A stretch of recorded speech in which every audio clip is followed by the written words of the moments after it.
All the students, can you hear me clearly? Reply in chat box. Okay, we will start our lecture. In the last lecture, we just introduced syllabus of management account. So, what is management account? In this lecture, I will explain you. All the students, keep your video and audio mute. Rohan, keep your video mute. Okay. Now we will start our lecture from introduction to management account. Just it is a theory part of management account. In FY you learn financial account, and in SY you have to learn management account. Before I explain balance sheet, vertical balance sheet and your vertical income statement, we will I will explain you what is management account. Reshma, please keep your video off.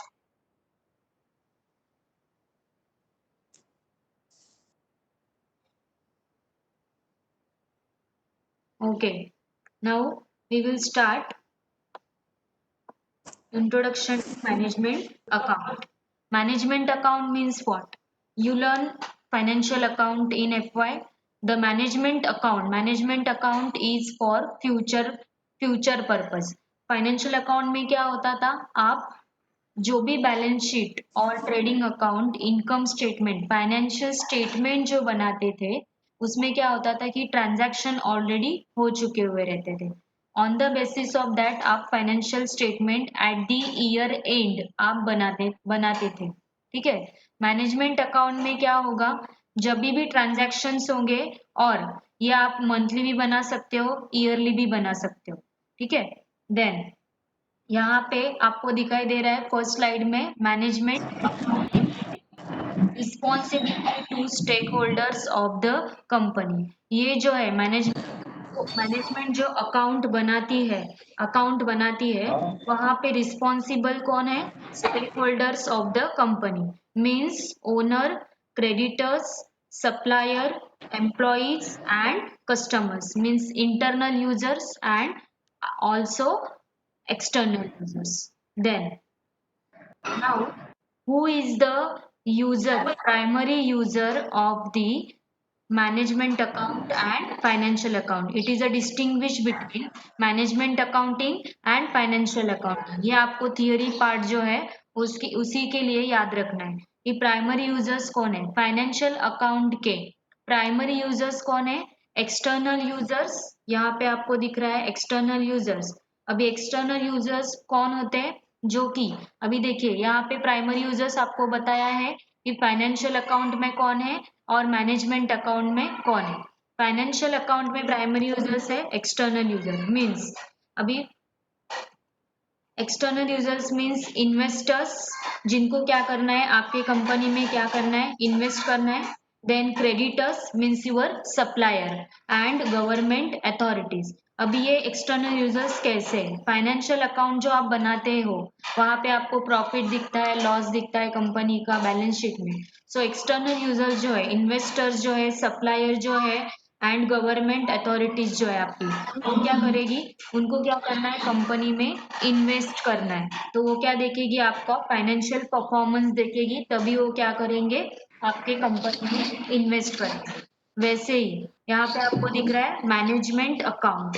अभी management account आपने अभी तक हमने start नहीं किया है कि management vertical आप कैसे बनाओगे.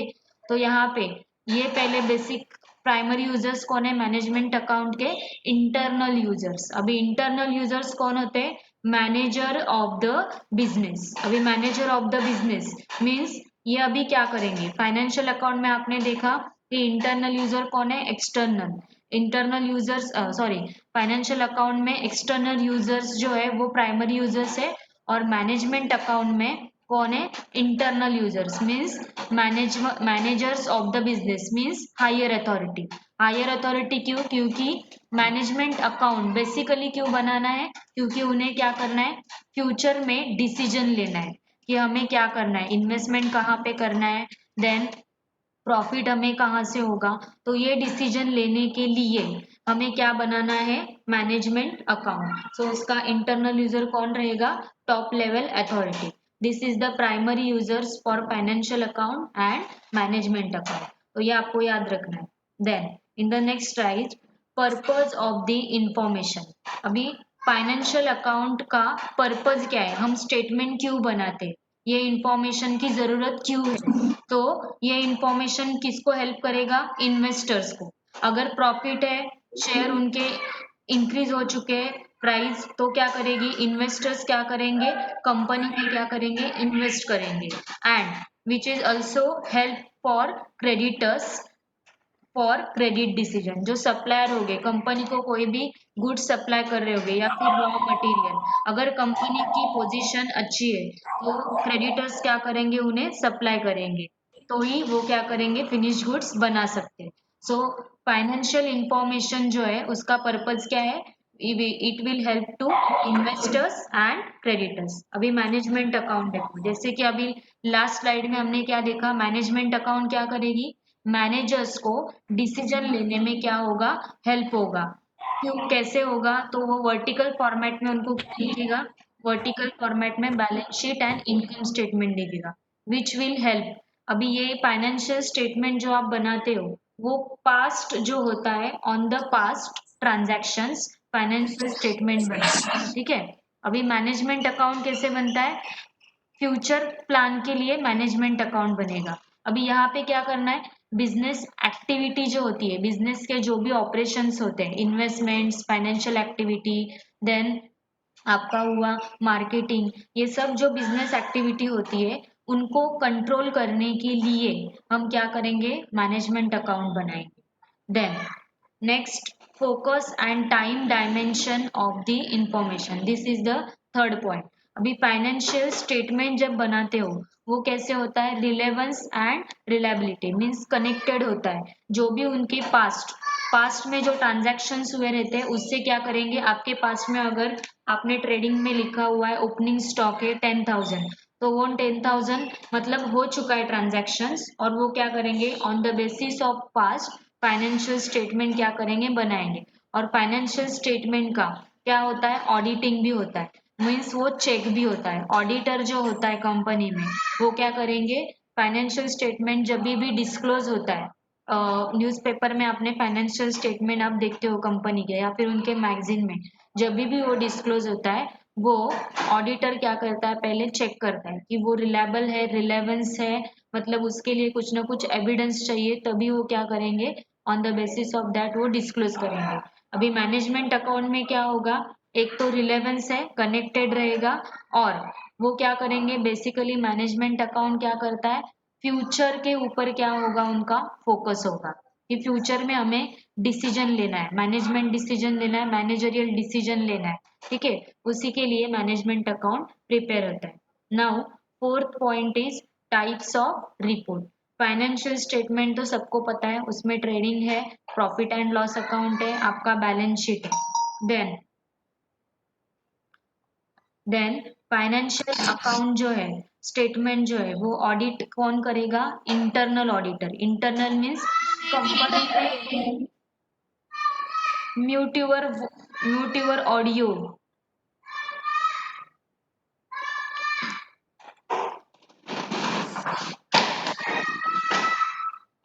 इंटरनल ऑडिटर जो है वो फाइनेंशियल स्टेटमेंट को क्या करेगा, ऑडिट करेगा। हाँ, क्या प्रॉब्लम है किसी को, मैम आपके वॉइस नहीं आ रही क्लियर। अभी आ रही है, हेलो, अभी आ रही है वॉइस,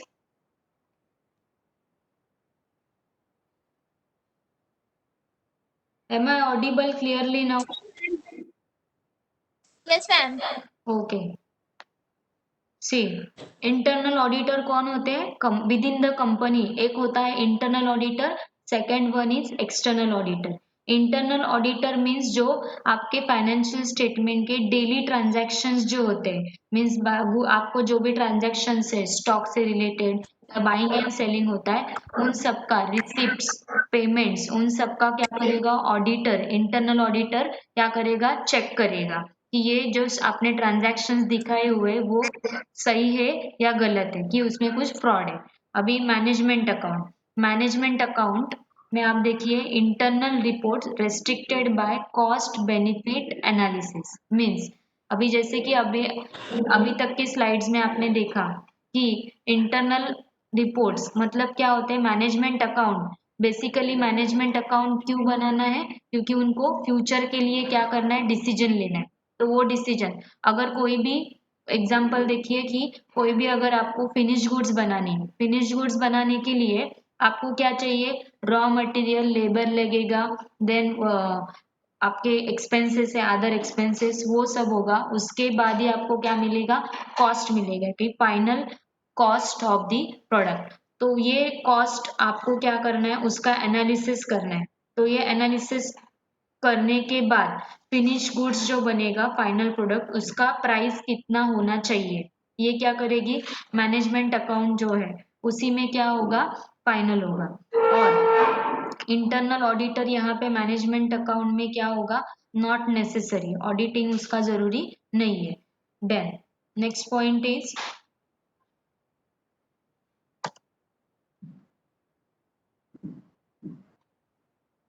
स्कोप ऑफ इंफॉर्मेशन। अभी देखो फाइनेंशियल अकाउंटिंग में summary reports primarily on the company as a whole and on quarterly और एनुअल बेसिस। फाइनेंशियल अकाउंट क्या होता है, क्वार्टरली में बनाया जाएगा या फिर एनुअल। मतलब कैसे कि आप जो भी ईयर एंड लिखते हो, एट द ईयर एंड दिसंबर में बनाया जाएगा अगर जैन से उनका ईयर स्टार्ट हो रहा है, और अप्रैल से अगर स्टार्ट हो रहा है तो क्या होगा, मार्च में उनका रिपोर्ट बनाएंगे, जो भी स्टेटमेंट है वो बनाएंगे। देन मैनेजमेंट अकाउंट कैसे, detail report on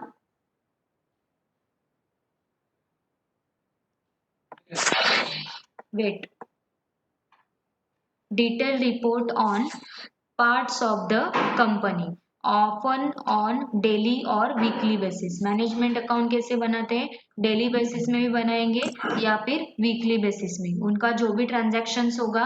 financial account में ईयर एंड बनाते हैं, ईयर एंडिंग में बनाते हैं, और मैनेजमेंट अकाउंट में डेली भी बना सकते हैं और वीकली।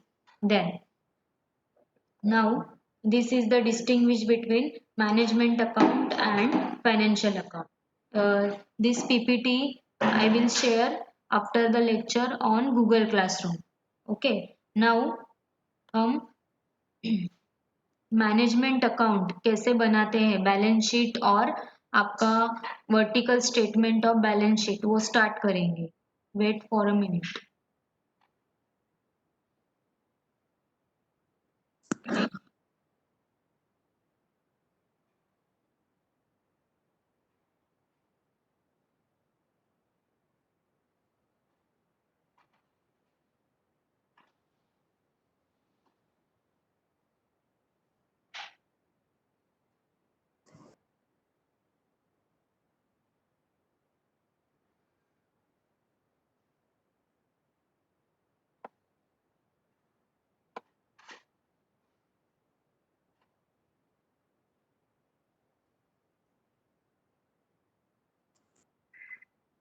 ओके, यहाँ से हमारा बेसिक पार्ट अभी सबको, अभी तक आपने क्या पढ़ा है, हॉरिजॉन्टल, जो भी पढ़ा है फाइनेंशियल स्टेटमेंट हॉरिजॉन्टल पढ़ा है।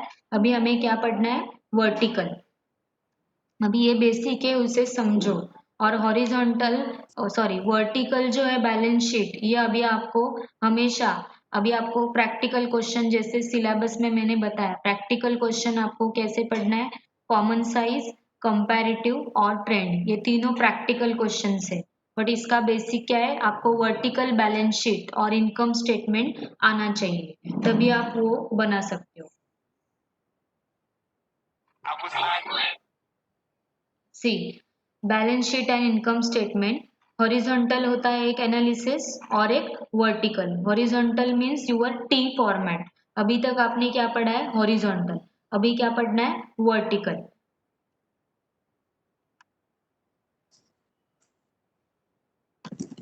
देखिए ये वर्टिकल हुआ आपका, और this is your horizontal. Next, horizontal analysis is a financial statement analysis technique that shows changes in the amounts of corresponding financial statement over a period of time. मतलब क्या, horizontal में क्या होता था, टू इफेक्ट्स होते थे, जो भी आपके अमाउंट्स होती थी या फिर ट्रांजैक्शंस होते थे वो आप ड्यूअल सिस्टम आपने जो है single entry and double entry, तो आप क्या करते थे, डबल एंट्री सिस्टम वहां पे क्या होता था, use over a period of time. It is useful tool of evaluate trend situation. अभी वर्टिकल स्टेटमेंट में आपको क्या क्या पढ़ना है, यहाँ पे देखो. बेसिक तो आपका वर्टिकल बैलेंस शीट है और इनकम स्टेटमेंट है. ठीक है, ये फॉर्मेट आने के बाद ही आपको जो टेक्निक मतलब प्रैक्टिकल क्वेश्चंस कौन से करने, common size, comparative and trend. अभी देखो, vertical analysis sometimes is referred to as common size analysis because all the amounts for a given year. आपको यहाँ पे क्या होगा, अभी तक आप क्या, अगर एग्जाम्पल देखो आपको 2018-19 या फिर 19-20, आप पूरा होल ईयर का क्या बनाते थे, हॉरिजॉन्टल बैलेंस शीट और फाइनेंशियल स्टेटमेंट बनाते थे. यहाँ पे क्या करना है, वर्टिकल में आपको नंबर ऑफ ईयर्स, मतलब कभी आपको 2 इयर्स का 2 इयर्स का ट्रायल बैलेंस दिया रहेगा या फिर 3 इयर्स का, 4 इयर्स का, वो कंबाइन करके आपको क्या करना है, बैलेंस शीट बनाना है. कभी आपको उनका परसेंटेज फाइंड आउट करना है. ठीक है, so because all the amounts for a given year, wait a minute.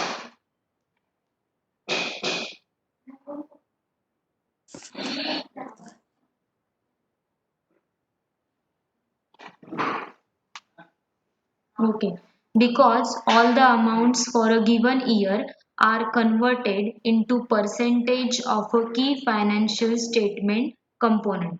अभी यहाँ पे क्या होगा कि आपको common size statement, trend analysis, यहाँ पे कंपैरेटिव, तो आपको क्या करना है, परसेंटेज भी फाइंड आउट करना है. अभी तक आप क्या करते हैं, समझो आपको शेयर कैपिटल दिया हुआ है 10,000, एक ईयर का 10,000 दिया है, दूसरे ईयर का 20,000, तो आपको यहाँ पे क्या नजर आ रहा है, अमाउंट्स, बट आपको क्या करना है, परसेंटेज कैलकुलेट करना है. वो कैसे करना है वो अभी हम वन बाय वन देखेंगे. देन ये अभी इम्पोर्टेंट है, ये हुआ आपका फॉर्मेट ऑफ बैलेंस शीट. अभी देखिए, यहाँ पे ये फॉर्मेट आने के बाद ही हम आगे बढ़ सकते हैं. अभी आपने यहाँ पे दिया हुआ है सोर्सेस ऑफ फंड्स. अभी पहले आप क्या करते थे बैलेंस शीट में, फर्स्ट आपका लाइबिलिटी साइड होता था, सेकंड एसेट साइड. यहाँ पे भी सेम है, first sources of funds means your liability side. ठीक है, सोर्सेस ऑफ फंड में लाइबिलिटी साइड में फर्स्ट हम हमेशा क्या लिखेंगे, यहाँ पे आपको दिख रहा है shareholders funds. Shareholders funds means your equity shareholder. अभी देखो, दो टाइप के शेयर होल्डर्स है, equity shareholders and preference shareholders. So यहाँ पे शेयर होल्डर्स फंड में आपके क्वेश्चन में आपको हमेशा ऐसे दिखेगा शेयर कैपिटल. शेयर कैपिटल जहाँ पे दिया हुआ है आप कहाँ पे लिखोगे, पहले आपको फॉर्मेट है सीपीए बेसिक सिंपल फॉर्मेट है, ये आने के बाद ही हम comparative, common size and trend analysis पढ़ सकते हैं. अभी शेयर होल्डर्स फंड में यहाँ पे आपको दिया हुआ है share capital. Share capital, then second one is reserves and surplus. Reserves and surplus कौन कौन से, अभी देखो, जनरल रिजर्व आपने पढ़ा है, देन सिक्योरिटी प्रीमियम है, ये सब आपके क्या है, रिजर्व्स है. अभी शेयर कैपिटल का शेड्यूल कौन सा है, schedule number 1. Then reserves and surplus का शेड्यूल क्या है, 2. अगर आपको क्वेश्चन आता है कि only prepare vertical balance sheet, तो आपको वर्टिकल बैलेंस शीट में ये सब तो पर्टिकुलर्स में जो दिया हुआ है वो तो आएगा, लेकिन उसके सामने क्या लिखना है, schedules, and then you have to write amount. अभी ये क्या है, हॉरिजॉन्टल में क्या होता था, आपको यहाँ पे भी टैली करना है. देखिए यहाँ पे share holders fund is first heading, under the heading of sources of funds you have to write share holders fund. उसके बाद क्या आएगा, share capital, and then reserves and surplus. Reserves and surplus के अंडर आपको question में दिया रहेगा general reserve, security premium, ये सब किसके अंडर जाएगा, रिजर्व्स एंड सरप्लस के अंडर. देन नेक्स्ट नंबर 2 आपको क्या दिया हुआ है, loan funds. Loan funds means your borrowed fund, loan fund means borrowed fund, borrowed fund के अंदर आपको क्या टू पार्ट्स दिए हुए हैं, क्या है ये, secured loan, unsecured loan. Secured loan means your debentures, ये सब आएंगे, ठीक है। अनसिक्योर्ड लोन आपको रेयरली दिखेगा, but secured loan, borrowed fund, ये सब आपके लोन फंड, ये सब कहाँ पे जाएगा, under the heading of loan funds. First, sources of funds means your liability side, share holders fund is the main heading, then second loan fund, ये दो पार्ट्स है, ठीक है। ये दो पार्ट्स में सिक्योर्ड लोन जो है शेड्यूल नंबर 3 है and unsecured loan schedule number 4, ठीक है। ये हुआ, ये दोनों होने के बाद share holders fund plus loan fund आपको क्या मिलेगा, टोटल। ये दोनों का टोटल जो आएगा वो होगा आपका, यहाँ पे आप टोटल लिखोगे, जो भी आपको क्वेश्चन में दिया रहेगा उसके अकॉर्डिंग आप यहाँ पे क्या लिखोगे, टोटल लिखोगे। जो आएगा आपका सोर्सेस ऑफ फंड का जो टोटल आएगा वही अभी यहाँ पे सेकेंड पार्ट क्या दिया हुआ है, application of funds. Total application of fund means your asset side and sources of fund means your liability side. Total को ही बोलेंगे capital employed, it is also known as capital employed. यहाँ पे देखो, जैसे कि हर एक के लिए अल्टरनेट क्या रहेगा, टाइटल रहेगा। यहाँ पे आप देख सकते हो लोन फंड जो है, यहाँ पे मैंने बोला लोन फंड को ही क्या बोलेंगे, बोरोड फंड। टोटल को आप लिख सकते हो कैपिटल एम्प्लॉयड, ठीक है। देन अभी सोर्सेस ऑफ फंड में ये क्लियर हुआ सबको कि share holders fund and loan fund, ये टू आपको याद रखने। Then application of funds, application of funds में first part is your fixed assets. अभी तक आपने क्या पढ़ा है, टेंजिबल एसेट, इनटेंजिबल एसेट, यहाँ पे भी सेम आएगा। फिक्स्ड एसेट्स में आप टेंजिबल पार्ट भी होगा, इनटेंजिबल भी होगा। अभी टेंजिबल कौन कौन सा है सबको पता है, आपके फिक्स्ड एसेट्स टेंजिबल है, plant and machinery, land and building, ये सब क्या है, फिक्स्ड एसेट। यहाँ पे आपको क्या दिया हुआ है, अगर समझो क्वेश्चन में डेप्रिसिएशन दिया है फिक्स्ड एसेट्स के ऊपर, तो वो क्या होगा, मतलब जो भी आपको फिक्स्ड एसेट दिया हुआ है, समझो लैंड एंड बिल्डिंग 10,000, उसके ऊपर आपको दिया हुआ है 5% डेप्रिसिएशन, तो land and building 10,000 is your gross amount. Depreciation less होके जो अमाउंट आएगा this is your net amount, ठीक है।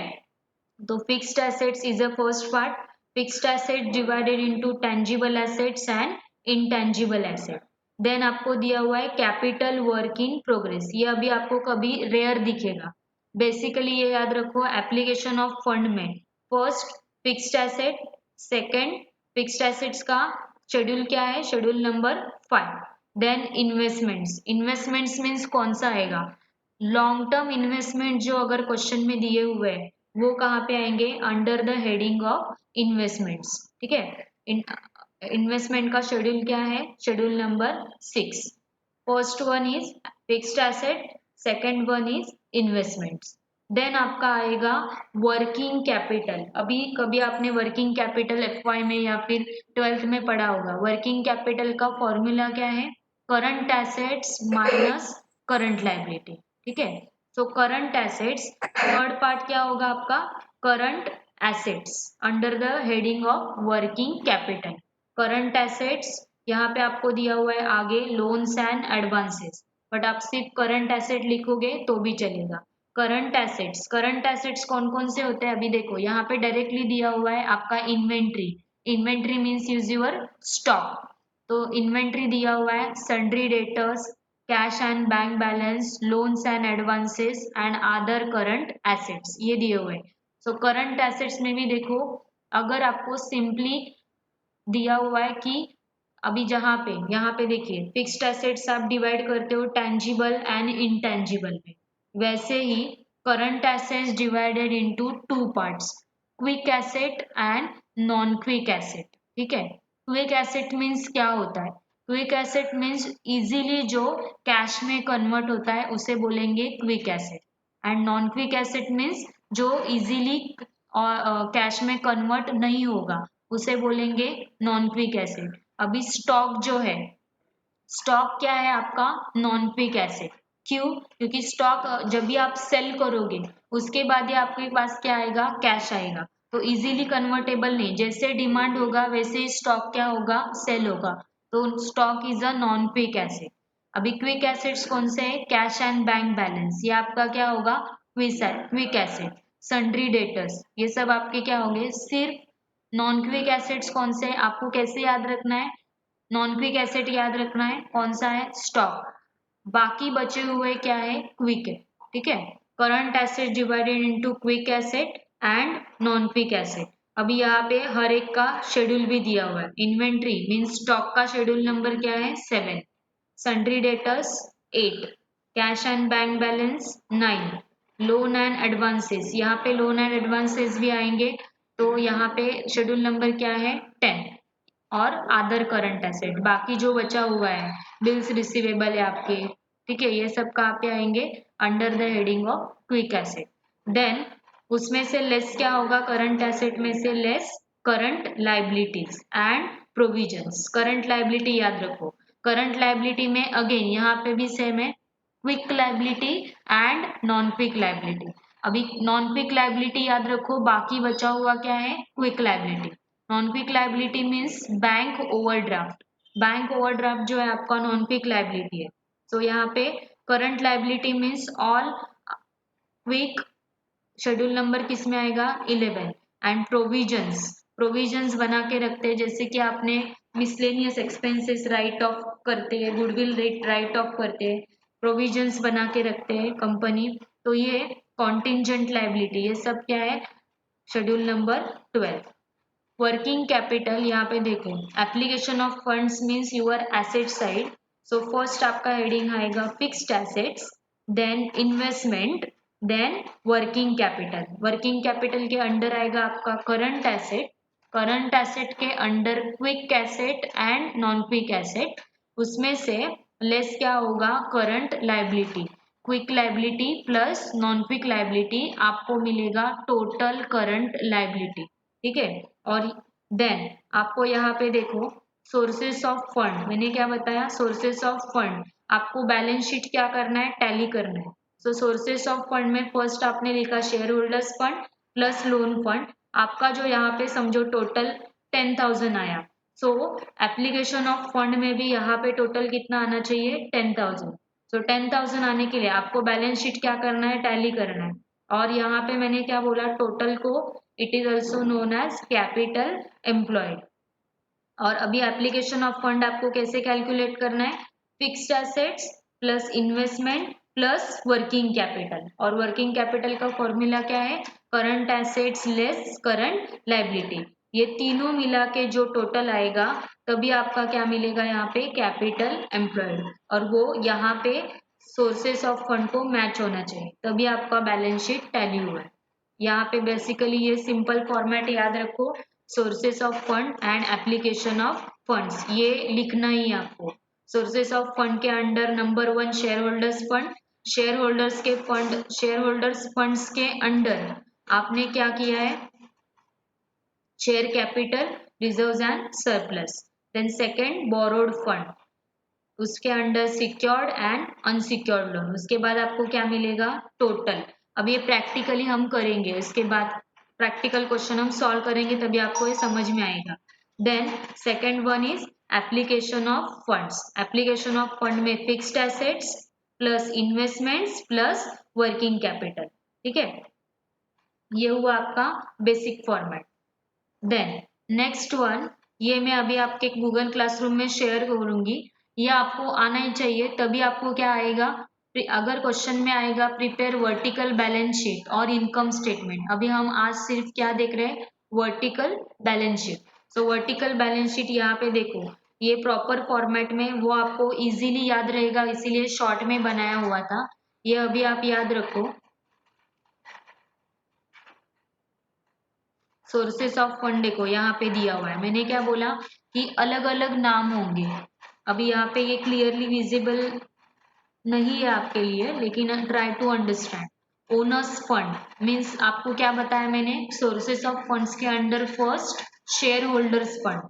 Owners fund means it is also known as share holders fund. अभी यह अल्टरनेट नाम आपको याद क्यों रखना है, क्योंकि आपको सेकेंड मॉड्यूल है रेशियो एनालिसिस। रेशियो एनालिसिस में आपको अल्टरनेट नाम से क्या करेंगे, क्वेश्चन पूछेंगे कि इसका रेशियो क्या है, शेयर होल्डर्स फंड का रेशियो क्या है। तो आपको कभी ओनर्स फंड पूछेंगे, कभी शेयर होल्डर्स फंड पूछेंगे, तो आपको दोनों नाम पता होना चाहिए। तो अभी से आदत लगाओ कि हमें ये लोन फंड, अभी यहाँ पे देखो लोन फंड भी है, इसे it is also known as borrowed fund, तो ये भी आपको पता होना चाहिए। अभी देखो ओनर्स फंड के अंदर उन्होंने क्या लिखा है, capital, then second part is reserves and surplus. Then अगर क्वेश्चन में आपको डेबिट बैलेंस दिया हुआ है पी एंगल का, तो वो क्या होगा, रिजर्व्स एंड सरप्लस में से क्या होता है, लेस। जैसे आपके क्वेश्चन में आप प्रैक्टिस करोगे, जो भी आइटम्स आपको पेंसिल से क्या करना है, जो भी क्वेश्चन रहेगा उसके सामने ये किसके अंडर जाएगा, कैपिटल के अंडर जाएगा, रिजर्व्स एंड सरप्लस के अंडर जाएगा। जैसे आप लिखते थे फाइनेंशियल स्टेटमेंट में, देखो अगर स्टॉक दिया हुआ है, क्लोजिंग स्टॉक दिया है, ओपनिंग स्टॉक दिया है, उसके सामने आप लिखते थे trading account debit side, trading account credit side, expenses कहाँ पे जाएंगे, उसके सामने आप लिखते थे profit and loss account debit balance credit balance. वैसे ही यहाँ पे आपको क्या लिखना है, जो भी आइटम रहेगा उसके सामने अगर शेयर कैपिटल दिया हुआ है तो किसके अंडर जाएगा, ओनर्स फंड के under, under the heading of capital. मतलब कैपिटल आपको इतना है, कैपिटल के अंडर आप क्या लिखोगे, शेयर कैपिटल। शेयर प्रीमियम दिया हुआ है, जनरल रिजर्व दिया हुआ है, तो आप क्या करेंगे, रिजर्व एंड सरप्लस के अंडर लिखोगे। जिसको जो भी डाउट है ये मुझे एक्सप्लेन करने दो, उसके बाद पूछना है, ठीक है। रिजर्व एंड सरप्लस के अंडर लिखना है जनरल रिजर्व, सिक्योरिटी प्रीमियम, जो भी आपके सरप्लस एंड रिजर्व दिए हुए वो जाएंगे रिजर्व एंड सरप्लस के अंडर। और वो सब कहाँ पे लिखोगे, इनर कॉलम में। जैसे अभी ये बेसिक है तो आपका इनर एंड आउटर कॉलम रहेगा, जो भी फाइनल अमाउंट होगा वो थर्ड कॉलम में रहेगा। अभी कॉलम्स आपको कितने बनाने हैं वो आपके ऊपर डिपेंड है, 2 या मोर देन 2। जब भी हमारा कॉमन साइज कंपैरेटिव और ट्रेंड स्टार्ट होगा तभी आपका कॉमन जो भी कॉलम्स है अमाउंट के वो फिक्स्ड रहेंगे, उतने ही बनाने हैं। बट ये क्या है, बेसिक फॉर्मेट है, तो बेसिक फॉर्मेट में आप कितने भी कॉलम्स आउटर और इनर बना सकते हो, ठीक है। देन रिजर्व एंड सरप्लस में से profit and loss account debit balance, ये हमेशा रिजर्व एंड सरप्लस में से क्या होगा, less. Then miscellaneous expenses not write off, तो ये कहाँ से होगा, अभी देखो ये जो दो आइटम्स है या फिर गुडविल रिटर्न ऑफ, ये तीनों आइटम्स कहाँ से लेस होगा, रिजर्व एंड सरप्लस में से हमेशा क्या होगा, लेस। फिर आपको क्या मिलेगा, ओन फंड, ओनर्स फंड से आपको क्या मिलेगा, ओन फंड।